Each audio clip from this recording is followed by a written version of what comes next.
Sandhan. All Gujarat integrated classroom. સેટેલાઇટના માધ્યમથી જોડતી કડી એટલે સંધાન. Results, we are not going to prove results, but which are needed for to solve the problems on linear transformations.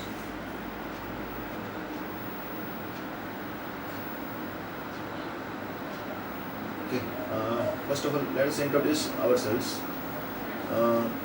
You know that linear transformations are mappings between two vector spaces satisfying certain conditions.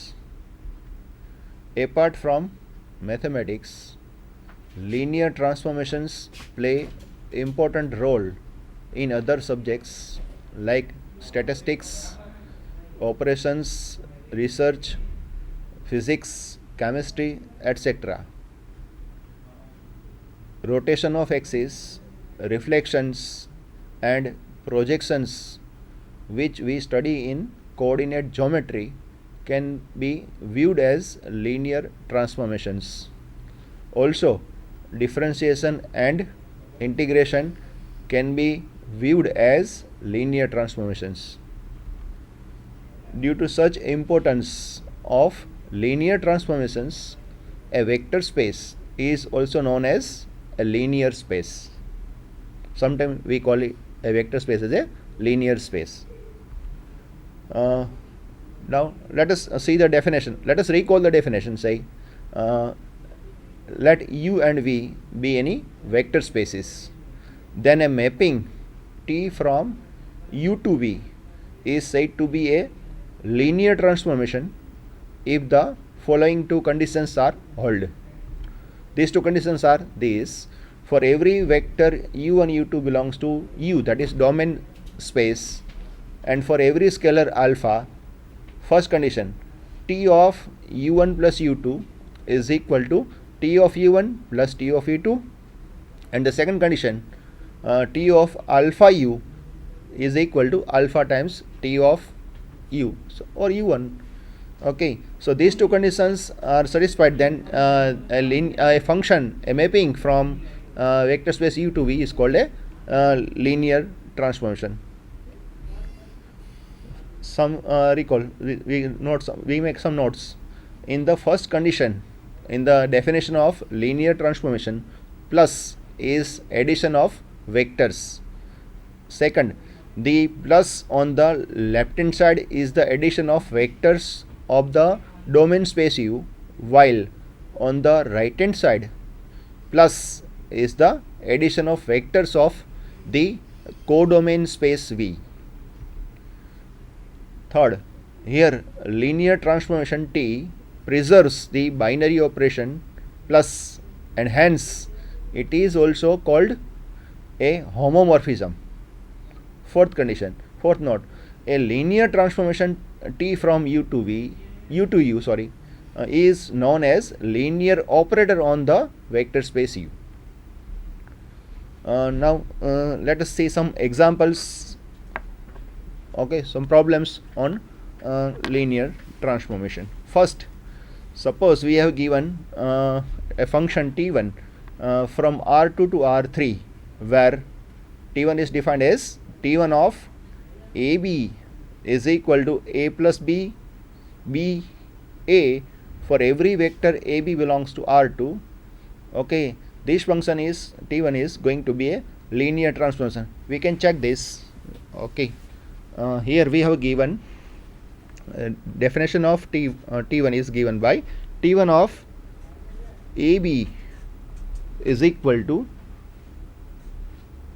A plus B, B A. So first condition, we have to check for first condition for this function T1 to be a linear transformation. So take two vectors, any two vectors, let U1 is equal to A1 B1,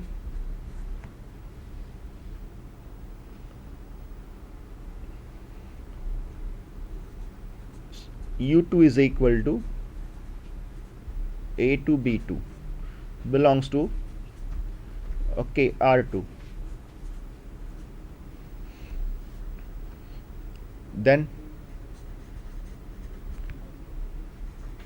u1 plus u2, it is going to be a1 plus a2, b1 plus b2.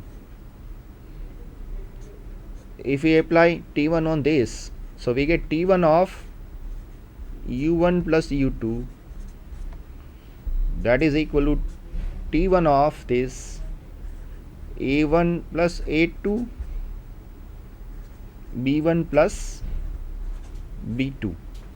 And by definition, given definition of T1, this is going to be okay,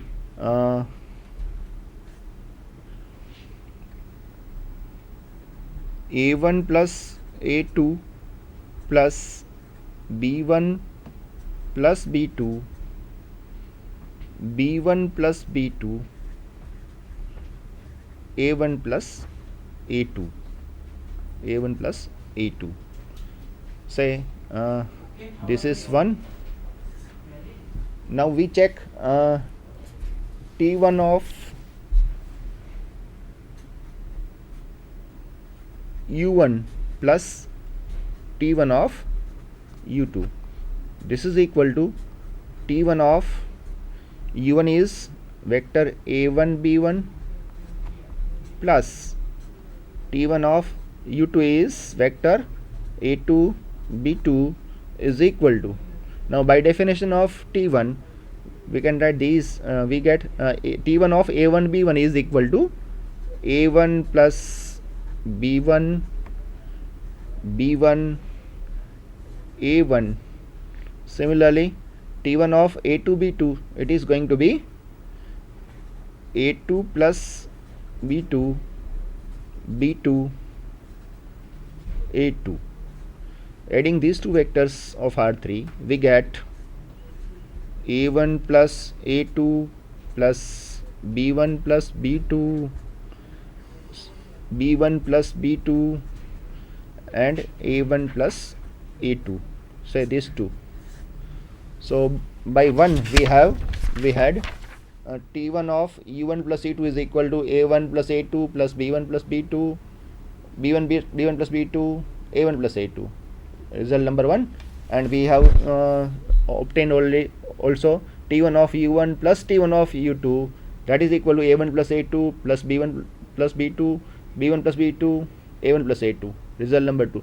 So we can see that both the results are same. So we say that T1 of u1 plus u2 is equal to T1 of u1 plus T1 of, that is u2.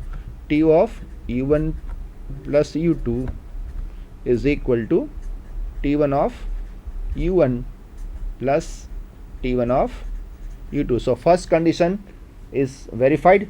Now we are going to check the second condition for linear transformation. So second condition, let u1 is equal to a1 b1 and let alpha be any scalar.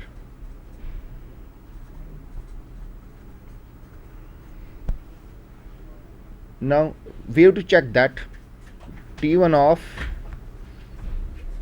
alpha u1, that is equal to alpha times T1 of u1. We have to check this. So for this, left hand side is T1 of alpha u1, that is T1 of alpha times what is u1, it is a1 b1. So this is equal to T1 of alpha a1 alpha b1. This is equal to, by applying the definition of T1, rule of T1, we get alpha a1 plus alpha b1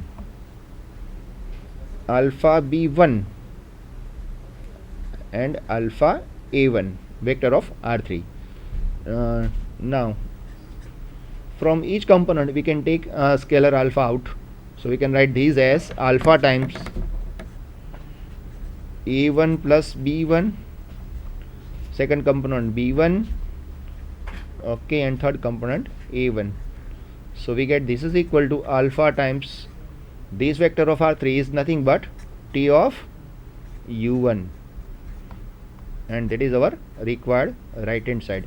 So from both the conditions 1 and 2, we say that t1 of u1 plus u2 is equal to t1 of u1 plus t1 of u2, and by second condition t1 of alpha u1 is equal to alpha times t1 of u1 for every vector u1 u2 belongs to capital U, that is R2, and for every scalar alpha. So from this 1 and 2, we say that the function t1 is satisfying both the conditions for being a linear transformation, hence it is a linear transformation.